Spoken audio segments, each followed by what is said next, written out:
मैं अब आपको पहले भी सुनता आया हूँ और अब भी सुन रहा हूँ, मुझे लगता नहीं कि राजनीति से अच्छा कोई आपका भविष्य हो सकता था, लेकिन अभी आपने कहा अगर मैं राजनीति में नहीं भी होता तो भी इन मुद्दों पर मैं चिंतित रहता। तो राजनीति में नहीं होते कपिल मिश्रा तो क्या मैं होते? आंदोलनकारी होता। आंदोलनकारी मैं होते। आंदोलनकारी ही हूँ। I am an activist by nature, by default. मेरा डिफॉल्ट मोड एक्टिविस्ट का है। किसी न किसी विषय पर लड़ जाना, बढ़ जाना, उसको कंक्लूजन तक पहुंचाने की कोशिश करना, उसके विषय में आवाज उठाना।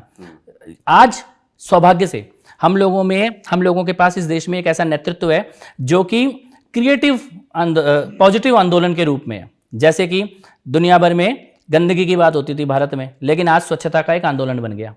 तो स्वच्छता का आंदोलन बना तो 11 करोड़ टॉयलेट शौचालय बन के तैयार हो गए। पानी, जल से नल नहीं मिलता, इसके लिए लोग लड़ते थे, सामाजिक आंदोलन होते थे। जल से नल का एक पॉजिटिव आंदोलन सरकार ने डिलीवर करके दिया 10 करोड़ परिवारों में। तो जिन जिन विषयों पर सड़कों पर उतर के लड़ना पड़ता था, उन विषयों पर आज सरकार डिलीवर कर रही है। पानी के विषय पे, राशन के विषय पे, नदियों के विषय पे, सड़कों के विषय पे, हाईवे के विषय पे, कनेक्टिविटी पे, डिजिटल ट्रांसपेरेंसी के, जैसे भ्रष्टाचार की बात होती थी इस देश में। एक प्रधानमंत्री ऐसा जो लाल किले से कहता था 100 रुपये भेजता हूँ, 15 रुपये जाता है। तो 100 रुपये भेजता है, 15 रुपये जाता है, तो बीच का पैसा क्या तेरा बाप खाता है? आज क्यों नहीं हो रहा ये? आज क्यों नहीं हो रहा? आज 2000 रुपये प्रधानमंत्री जी एक बटन दबाते हैं, जिस किसान के खाते में जाना है पूरा 2000 रुपये पहुंच जाता है।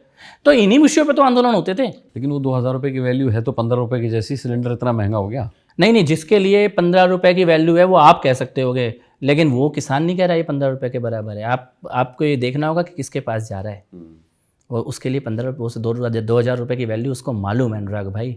और इसीलिए उसको मालूम है कि उसके पास क्या आ रहा है, इसकी कीमत क्या है। उस राशन की वैल्यू उसको मालूम है, वो उज्ज्वला के कनेक्शन की कीमत उसको मालूम है, जिसने अपनी माँ को खांसते हुए देखा होगा। शौचालय की कीमत उसको मालूम है, जिसकी धर्मपत्नी अगर बीमार भी है तो भी शाम के अंधेरे होने का वेट करेगी कि 4 बहनें साथ में जाएंगी तो शौचालय के लिए जंगल जा पाऊंगी, वरना नहीं जा पाऊँ। उसको शौचालय की कीमत मालूम है, सड़कों की कीमत उनको मालूम है, जिनके चलती हुई गाड़ियों में कभी किसी की पत्नी गिरी होगी, किसी की गर्भवती पत्नी गिर गई होगी, किसी को अस्पताल जाने के लिए गाड़ी नहीं मिली होगी, उनको उन सड़कों, तो लोगों को उन चीज़ों की कीमत मालूम है। और इसीलिए भारत का जनमानस चट्टान की तरह प्रधानमंत्री जी के साथ खड़ा है। अब सवाल ये कि प्रधानमंत्री जी कब तक खड़े हैं, क्योंकि अब अगले टेन्योर में प्रधानमंत्री को वो सब करना है जो उन्होंने इन 10 सालों में नहीं किया, यानी कि हिंदुओं को संगठित, जिस तरीके से आप बात करते हैं। मैंने कई विश्लेषकों से भी पूछा कि मोदी जी ये काम क्यों नहीं कर पाए या क्या इसकी आवश्यकता थी।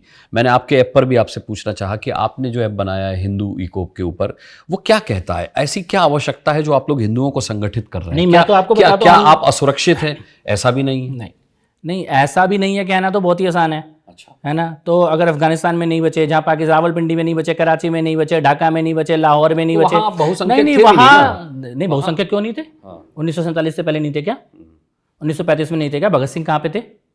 ये बहुसंख्यक थे नहीं, आज नहीं है, आज नहीं है। ढाका में माँ जगदम्बा की, दुर्गा की पूजा होती थी, जुलूस निकलते थे रामनवमी के। तो रावलपिंडी में, कराची में भगवान शिव के बड़े बड़े मंदिर होते थे। ये नहीं कह सकते कि हम थे नहीं, आज नहीं है। लेकिन मैं फिर भी आपकी बात पे आता हूँ। मैं मान लिया कि विभाजन हो गया, आज का दौर अलग है, और मैं ये कह भी नहीं रहा कि असुरक्षित है, असुरक्षित है। मैं तो ये कह रहा हूँ कि हमने तो कोई ऐसा एक्स्ट्राऑर्डिनरी संगठन का काम किया ही नहीं। हमने तो ये कहा कि जो पीड़ित है उसके परिवार की मदद के लिए इकट्ठे होंगे। इससे किसी के पेट में क्या दर्द हो रहा है? क्या दर्द हो रहा है? ना हमने किसी धर्म का नाम लिया, ना हमने किसी के खिलाफ। हमने ये बोला कि नहीं, लाल जी की हत्या होगी तो उसके परिवार की मदद करने के लिए हम इकट्ठे होंगे। क्या प्रॉब्लम है? उमेश कोहली जी के परिवार की मदद करी, क्या प्रॉब्लम है? प्रवीण निट्टारू जी के परिवार के साथ खड़े हुए, क्या प्रॉब्लम है? दुमका में अंकिता के घर परिवार के साथ खड़े हुए, क्या प्रॉब्लम है? दिल्ली में रिंकू के परिवार के साथ खड़े हुए, क्या प्रॉब्लम है? राहुल राजपूत के परिवार के साथ खड़े, क्या प्रॉब्लम क्या है? दिलबर नेगी के घर में चला गया राखी मनाने, क्या प्रॉब्लम है? किसी के पेट पे लात मार रहे हैं क्या? लेकिन दुकानें बंद हो रही हैं इनकी, उसके कारण ये। वरना इसमें किसी धर्म के खिलाफ कुछ बोला क्या?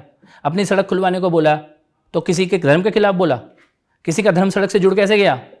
बंद सड़कों से धर्म को जोड़ कैसे लिया गया?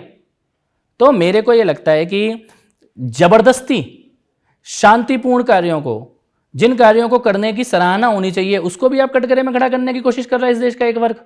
और वही वर्ग पत्थरबाजी को भी जस्टिफाई कर रहा है, आतंकवादी हमले को भी जस्टिफाई कर रहा है, और बुरहान वानी के माता पिता का प्रोफाइल बता रहा है कि कौन टीचर का बेटा था, कौन मास्टर का बेटा था, कौन डॉक्टर का बेटा था।